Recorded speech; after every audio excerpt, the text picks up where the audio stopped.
जय हिंद दोस्तों, स्वागत है आपके अपने YouTube चैनल ज्ञान डिपो में। मैं संदीप चौधरी आपका हार्दिक स्वागत करता हूं। दोस्तों, यूथ कंपटीशन टाइम की बुक आ गई है करंट अफेयर्स के लिए। ठीक है, आगामी एग्जाम में काफ़ी हेल्पफुल होने वाली है और ये पॉइंट टू पॉइंट दी हुई है क्वेश्चन और आंसर के फॉर्मेट में। ठीक है, पिछले एक वर्ष के करंट अफेयर इसमें दिए हुए हैं, तो इनको हम आज से इस बुक को स्टार्ट कर रहे हैं। सबसे पहले हम राष्ट्रीय मुद्दों के जो भी क्वेश्चन है वो करेंगे। उसके बाद हम देखेंगे स्पोर्ट्स प्राइज, उसके बाद साइंस। ठीक है, इसी तरीके से चलेंगे।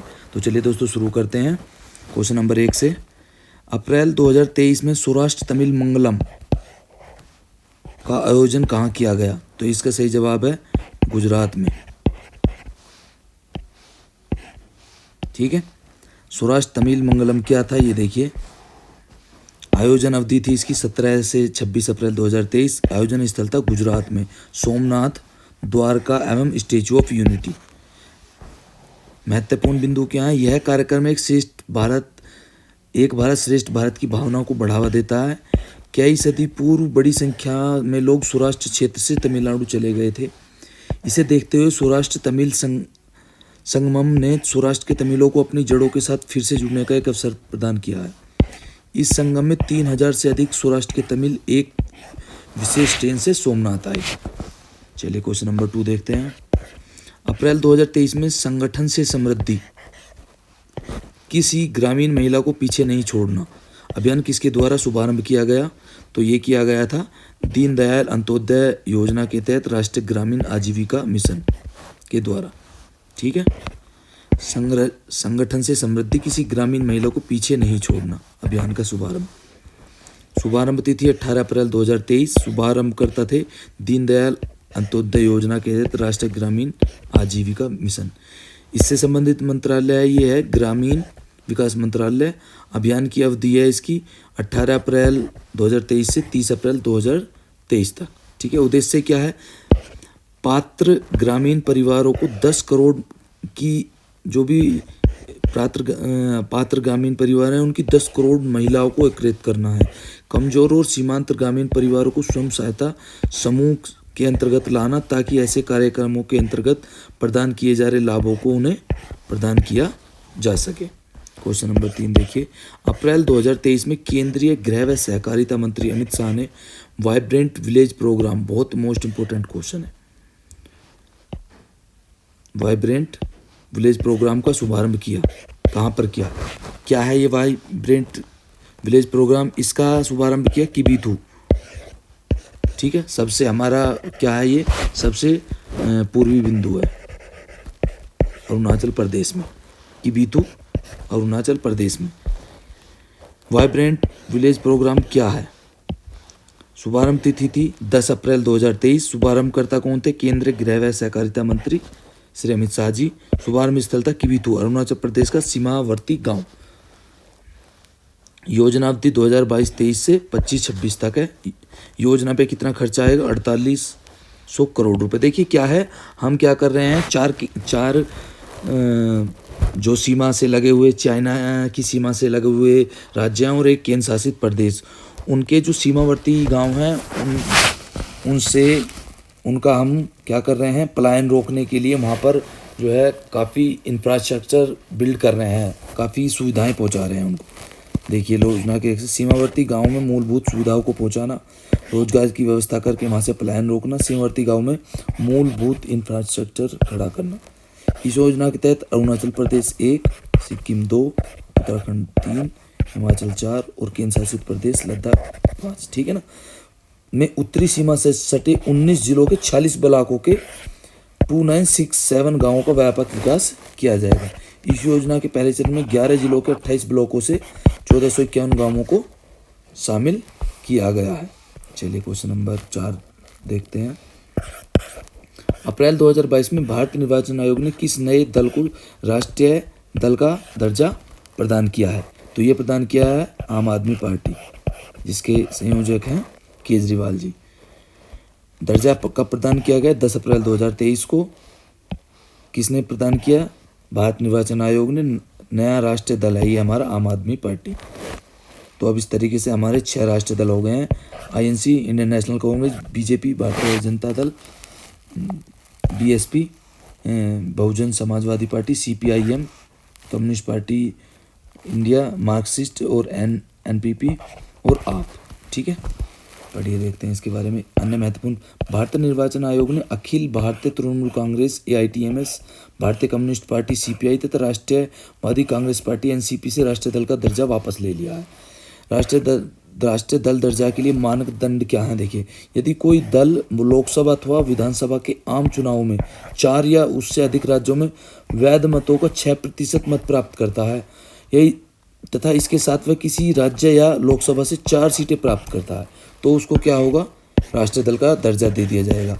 एक क्राइटेरिया तो ये। दूसरा क्या है, यदि कोई दल लोकसभा में 2% सीटों पर विजय प्राप्त करता है तथा ये सीटें उसे कम से कम 3 राज्यों से प्राप्त हुई हों, तो ये क्राइटेरिया है नंबर 2, तो उसे राष्ट्रीय दल का। या यदि कोई दल कम से कम 4 राज्यों में राज्य स्तरीय दल का दर्जा प्राप्त करता है, तो उसे क्या है, ये दर्जा दे दिया जाए। चलिए आगे बढ़ते हैं। क्वेश्चन नंबर 5, अप्रैल 2022 में जारी किए गए राज्य ऊर्जा दक्षता सूचकांक 2021-22 में शीर्ष स्थान किस राज्य ने प्राप्त किया, तो ये प्राप्त किया कर्नाटक ने। ठीक है, राज्य ऊर्जा दक्षता सूचकांक 2021-22। ठीक है, परिचय देखिए क्या है ये। यह सूचकांक ऊर्जा दक्षता ब्यूरो बीई द्वारा alliance for energy efficient economy के सहयोग से विकसित किया गया है।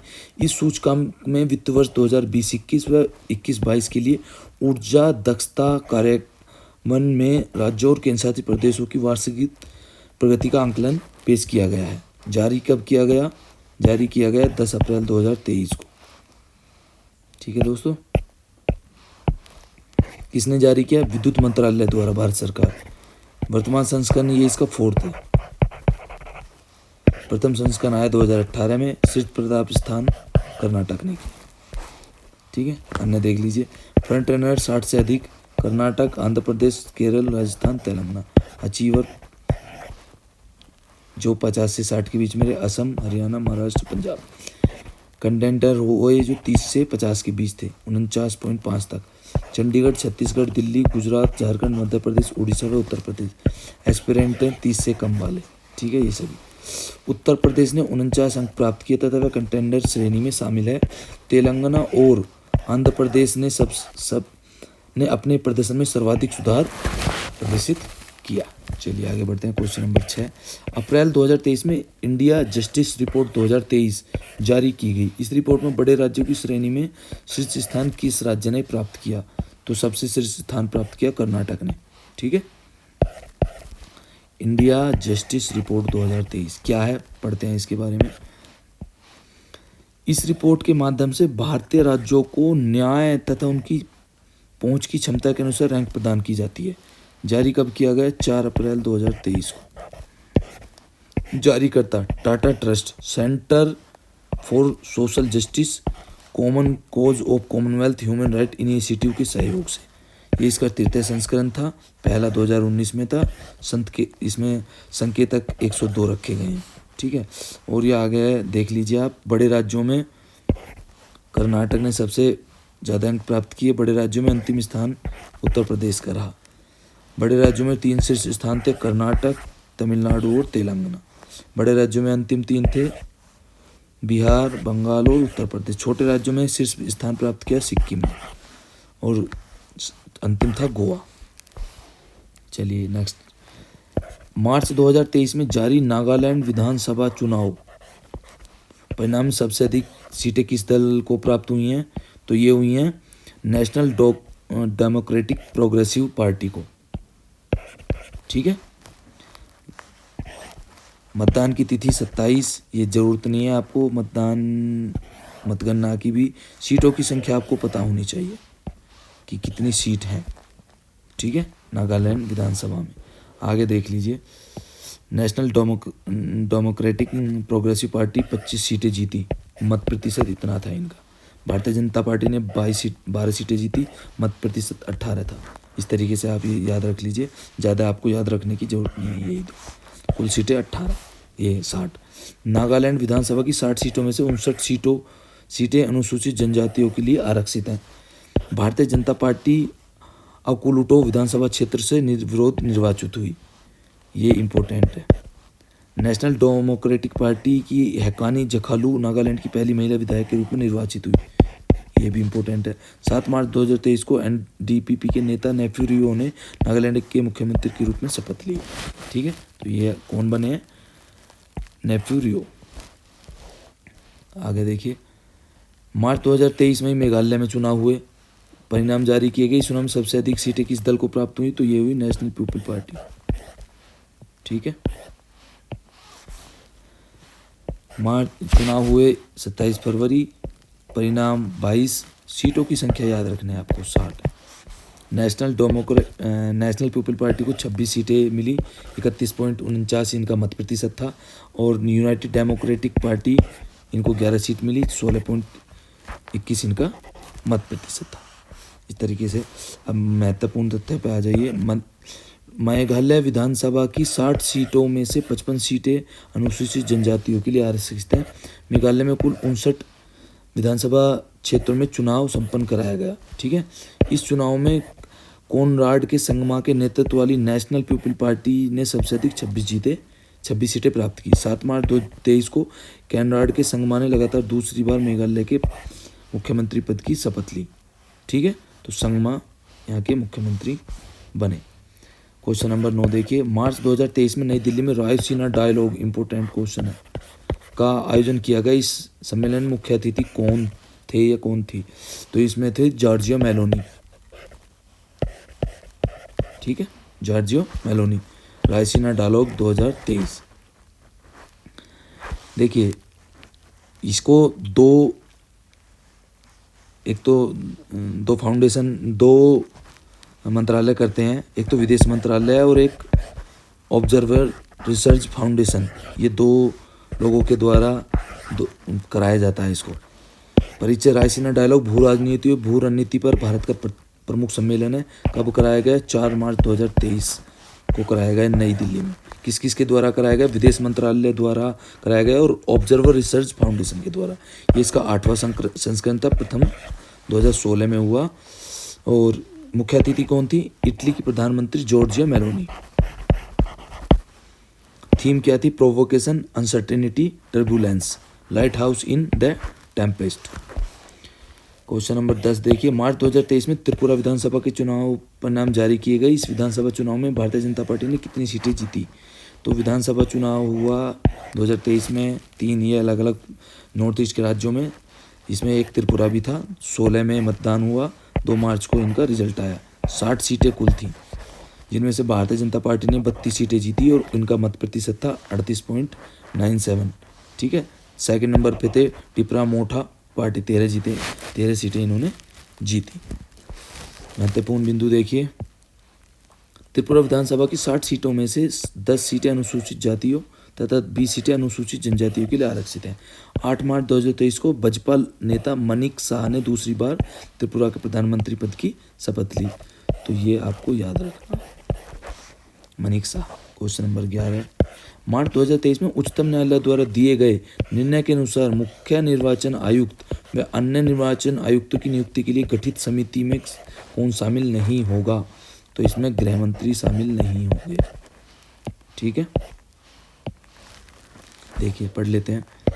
मुख्य निर्वाचन आयुक्त व अन्य निर्वाचन आयुक्त की नियुक्ति संविधान के अनुच्छेद 324(2) के तहत की जाती है, परंतु इनकी नियुक्ति के लिए संविधान में कोई अति विशिष्ट विधायी प्रक्रिया वर्णित नहीं है। अभी तक इनकी नियुक्ति प्रधानमंत्री के नेतृत्व में मंत्रिपरिषद की सलाह पर राष्ट्रपति द्वारा की जाती थी। यह निर्णय कब दिया गया? 2 मार्च 2023 को दिया गया है। मुख्य चुनाव आयुक्त व अन्य चुनाव आयुक्तों की नियुक्ति 3 सदस्यीय उच्च स्तरीय समिति की सिफारिश पर राष्ट्रपति द्वारा की जाएगी। इस समिति में कौन कौन होंगे? प्रधानमंत्री जी होंगे, लोकसभा में विपक्ष के नेता होंगे और भारत के मुख्य न्यायाधीश होंगे। ठीक है, निर्णय दिया गया 5 सदस्यीय संविधान पीठ ने। संविधान पीठ के जो अध्यक्ष थे न्यायमूर्ति KM जोसेफ थे। अन्य सदस्य कौन थे? न्यायमूर्ति अजय रस्तोगी, न्यायमूर्ति ऋषिकेश रॉय, न्यायमूर्ति अनिरुद्ध बोस, न्यायमूर्ति CT रविकुमार। इनको आपको याद करने की जरूरत नहीं है, केवल ये ही आपको याद करना। इस संविधान, ये जो है 5 सदस्य संविधान बेंच थी। ठीक है, और इसके अध्यक्ष थे KM जोसेफ। अन्य महत्वपूर्ण तथ्य, लोकसभा में विपक्ष का नेता उपलब्ध न होने पर सबसे अधिक जनप्रतिनिधियों वाले विपक्षी दल के नेता को इस समिति में शामिल किया जाएगा। संसद जब तक अनुच्छेद 324(2) के तहत कोई विधि नहीं बना लेती तब तक इस निर्णय का पालन किया जाएगा। यानी जब तक संसद द्वारा इसके संबंध में कोई भी कानून नहीं बन जाता तो यही कानून चलेगा। क्वेश्चन नंबर 12 देखिए, मार्च 2023 में प्रधानमंत्री नरेंद्र मोदी ने कहाँ पर विश्व के सबसे लंबे रेलवे प्लेटफॉर्म का उद्घाटन किया? तो ये किया दोस्तों हुबली धारवाड़ में। ठीक है, हुबली धारवाड़ में। उद्घाटन तिथि थी 12 मार्च 2023। ये इम्पोर्टेंट नहीं है किसने किया, ये इम्पोर्टेंट है। प्रधानमंत्री जी नरेंद्र मोदी ने उद्घाटन स्थल हुबली धारवाड़ कर्नाटक में। ठीक है, स्टेशन प्लेटफॉर्म का नाम है सिद्धरूढ़ा स्वामी जी हुबली स्टेशन। कितनी लंबाई है इसकी, ये इम्पोर्टेंट है, 1507 मीटर। देखिए अन्य महत्वपूर्ण तथ्य, इस अवसर पर प्रधानमंत्री नरेंद्र मोदी ने IIT धारवाड़ को राष्ट्र को समर्पित किया। जनवरी 2023 में सिद्धारूढ़ा स्वामी जी हुबली स्टेशन को Guinness book of world record द्वारा विश्व के सबसे लंबे रेल प्लेटफॉर्म का दर्जा प्रदान किया गया। इससे पूर्व गोरखपुर जंक्शन की लंबाई कितनी थी, जो सबसे लंबा था 1366.33, जिसका सबसे लंबा रेलवे प्लेटफॉर्म था। जनवरी 2023 में भारत का पहला संविधान साक्षर जिला किसे घोषित किया गया? ये किया गया कोल्लम को। ठीक है, घोषणा तिथि थी 14 जनवरी 2023। घोषणा किसने की? केरल के मुख्यमंत्री पिनाराई विजयन द्वारा। ये केरल का एक जिला है जिसे भारत का पहला संविधान साक्षर जिला घोषित किया गया है। कोल्लम ने यह उपलब्धि संविधान साक्षरता अभियान द सिटीजन 22 के परिणाम स्वरूप प्राप्त की है। द सिटीजन 22 संविधान या अभियान का उद्देश्य जिले का संवैधानिक रूप से साक्षर बनाना था। क्वेश्चन नंबर 14 देखिए, जनवरी 2023 में भारत का पहला पूर्ण डिजिटल बैंकिंग राज्य किसे घोषित किया गया? केरल को किया गया। घोषणा तिथि 2023 7 जनवरी 2023। किसने की घोषणा? केरल के मुख्यमंत्री पिनाराई विजयन ने केरल को। महत्वपूर्ण तथ्य देख लीजिए इसमें, केरल राज्य में सभी पात्र 3.7 करोड़ खातों में कम से कम एक सेवा या उत्पाद डिजिटल रूप में उपलब्ध है। केरल द्वारा यह उपलब्धि भारतीय रिजर्व बैंक की डिजिटल भुगतान पारिस्थितिकी तंत्र का विस्तार और गहनता योजना के तहत हासिल की गई है। क्वेश्चन नंबर 15, मार्च 2023 में यूरोपीय आयोग ने किस भारतीय उत्पाद को संरक्षित भौगोलिक संकेतक यानी PGI का दर्जा प्रदान किया है? इंपॉर्टेंट है, कांगड़ा चाय। ठीक है, भारतीय उत्पाद को यूरोपीय आयोग का संरक्षित भौगोलिक संकेतक का दर्जा प्रदान किया गया। कब? 22 मार्च 2023 को। किसके द्वारा? यूरोपीय आयोग के द्वारा। कौन सा उत्पाद था? कांगड़ा चाय। भारत का कौन सा प्रोडक्ट था जिसे पहला बार GI टैग दिया गया था? तो वो था दार्जिलिंग की चाय।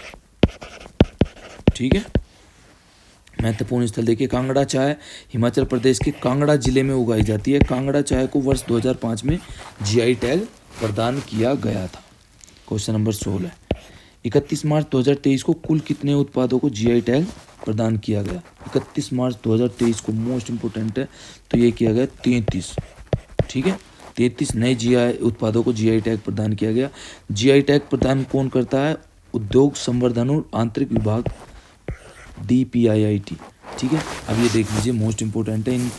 उत्तर प्रदेश में बनारस का पान, रामनगर का भंटा यानी बैंगन, बनारस का लंगड़ा आम, हाथरस की हींग, आदम चीनी चावल, अलीगढ़ का ताला, प्रतापगढ़ का आंवला, नगीना की लकड़ी की शिल्प जो बखीरा के पीतल के बर्तन, बांदा का सजर पत्थर शिल्प यानी पत्थर पर जो हम नक्काशी करते हैं वो, बिहार का मरचा चावल, मध्य प्रदेश की रीवा का सुंदरजा आम, लद्दाख का सिंगरकोश यानी लकड़ी पर नक्काशी, छत्तीसगढ़ का नागरी दुबराज चावल, तमिलनाडु में मन्नापाई मुरुक्कू, और ये कुबुमुम पनीर, थराचाइये अंगूर है, मारतंडम शहद, ऊटी वर्की, मनामदुराई के मिट्टी के बर्तन, सलेम का साबुदाना, ओथुर वेत्रिलई, माइलडी पत्थर की नक्काशी, सैलवर्दम वैरतिलई, नेगामम साड़ी थेक्कल रतन शिल्प।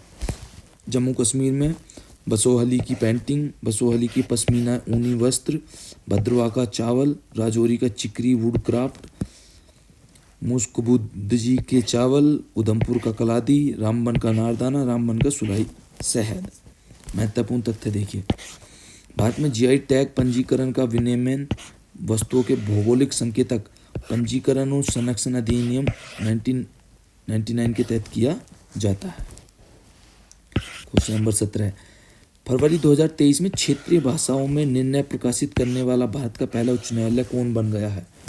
यानी क्या है, हाई कोर्ट और सुप्रीम कोर्ट द्वारा इंग्लिश में वर्डिक्ट दिया जाता है, लेकिन ये पहला उच्च न्यायालय है जिसने क्षेत्रीय भाषा में अपना वर्डिक्ट दिया है, तो ये है केरल उच्च न्यायालय। ठीक है, क्षेत्रीय भाषा में निर्णय प्रकाशित करने वाला देश का पहला उच्च न्यायालय है ये। ठीक है, कब किया था? फरवरी 2023 में केरल उच्च न्यायालय द्वारा।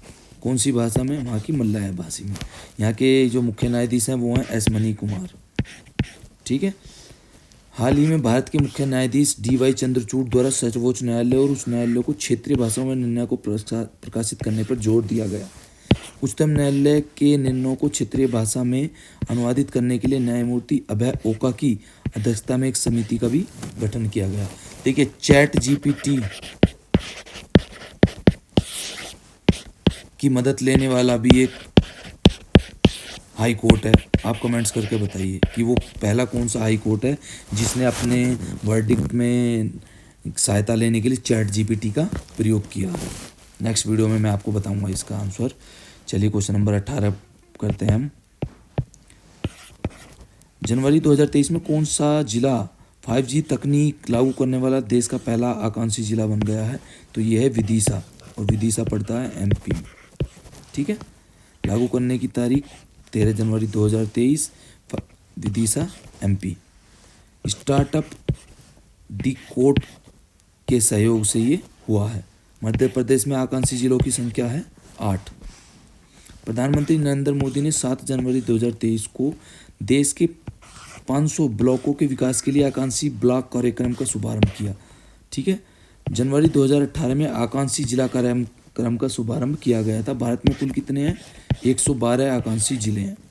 उत्तर प्रदेश में 8 आकांक्षी जिले हैं, जिनमें बहराइच, बलरामपुर, चंदौली, चित्रकूट, फतेहपुर, श्रावस्ती, सिद्धार्थनगर और सोनभद्र है। ठीक है, चलिए क्वेश्चन नंबर 19। जनवरी 2023 में कौन सा जिला अपने सभी जनजातीय लोगों को बुनियादी दस्तावेज प्रदान करने वाला देश का पहला जिला बन गया है? तो ये है वायनाड। ठीक है, वायनाड आप सभी जानते हैं, काफ़ी चर्चा में था। क्यों? क्योंकि ये राहुल गांधी का कॉन्स्टिट्यूंसी थी। अभी तो ये कैंसिल हो गई है। ठीक है, मेंबर ऑफ पार्लियामेंट थे यहाँ से। तो ये कहाँ पड़ता है? केरल में ये पड़ता है। जनवरी 2023 में सभी जनजातीय लोगों को बुनियादी दस्तावेज प्रदान करने वाला पहला जिला, जैसे आधार कार्ड, बुनियादी दस्तावेज आधार कार्ड, राशन कार्ड, चुनाव पहचान पत्र, जन्म प्रमाण पत्र, मृत्यु प्रमाण पत्र, बैंक खाता, स्वास्थ्य बीमा। महत्वपूर्ण तथ्य देखिए, प्रदान किए गए दस्तावेजों को डिजिटल रूप में डिजिलॉकर में रखा गया है। वायनाड जिला प्रशासन ने यह उपलब्धि अक्षय बिंग campaign for document digitalisation ABCD के तहत हासिल किया है। आज का लास्ट क्वेश्चन देखिए, जनवरी 2023 में 26वें राष्ट्रीय युवा महोत्सव का आयोजन कहाँ किया गया? इंपॉर्टेंट है, हुबली कर्नाटक में किया गया। ठीक है, 12 जनवरी 2023 हुबली जिला धारवाड़ कर्नाटक में। किसने किया? भारत के प्रधानमंत्री नरेंद्र मोदी जी ने किया। इसकी थीम की क्या थी? विकसित युवा विकसित भारत। ये कौन सा संस्करण था? 26वां। समापन सत्र का संबोधन किसने किया? अनुराग ठाकुर, जो केंद्रीय खेल व युवा मामलों के मंत्री हैं। स्वामी विवेकानंद की जयंती हम कब मनाते हैं? 12 जनवरी को प्रतिवर्ष राष्ट्रीय युवा दिवस के रूप में। ठीक है, तो ये थे आज के 20 क्वेश्चन। ये वीडियो आपको कैसा लगा कमेंट्स करके ज़रूर बताइए दोस्तों। वीडियो को लाइक कीजिए, शेयर कीजिए, और अगर वीडियो से हेल्प मिलती है तो चैनल को ज़रूर सब्सक्राइब कीजिए। ओके दोस्तों, मिलते हैं नए वीडियो में नए जोश और उमंग के साथ। जय हिंद।